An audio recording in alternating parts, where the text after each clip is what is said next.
Kapolda Sulawesi Selatan, serahkan 100 paket sembako pada korban bencana alam banjir di Kita Makassar.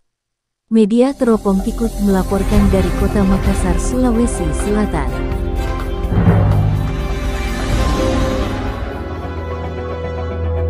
Kapolda Sulsel Irjen Polisi Dr. Andes, Nana Sujana, AS, MM, bersama Pangdam 14 Hasanuddin Maijen TNI Dr. Haji Totok Imam Santoso, SIP, SSOS, MTR, Han, dan pejabat utama Polda Sulsel, serahkan 100 paket sembako ke korban banjir di Makassar, Senin tanggal 26 Desember tahun 2022.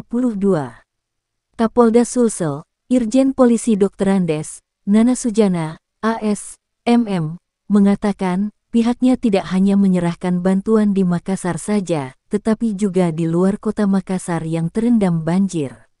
Terkait dengan cuaca ekstrim, berdasarkan data dari BMKG, Sulsel termasuk salah satu yang rawan bencana alam, maka dari ini tentunya dari TNI Polri, bersama Pemda akan terus melakukan langkah antisipasi, yang dari awal dari Pemda sudah menyiapkan tempat evakuasi di beberapa tempat, ucap Kapolda Sulsel. Sampai saat ini, untuk ketinggian air di Desa Manggala sudah menurun, dan yang diketahui Kecamatan Manggala berada di daratan rendah, oleh karena itu diingatkan masyarakat agar selalu waspada. TNI Polri dan Pemda Sulsel terus melakukan langkah-langkah untuk membantu masyarakat, dan selalu mengikuti perkembangan cuaca oleh BMKG, sehingga masyarakat dapat mengikuti jika ada peringatan dari BMKG agar dapat segera berkumpul di tempat evakuasi. Diharapkan masyarakat saling membantu, saling mendukung dan saling mengingatkan sesama warga. Ucap Kapolda Sulsel Irjen Polisi Nana Sujana.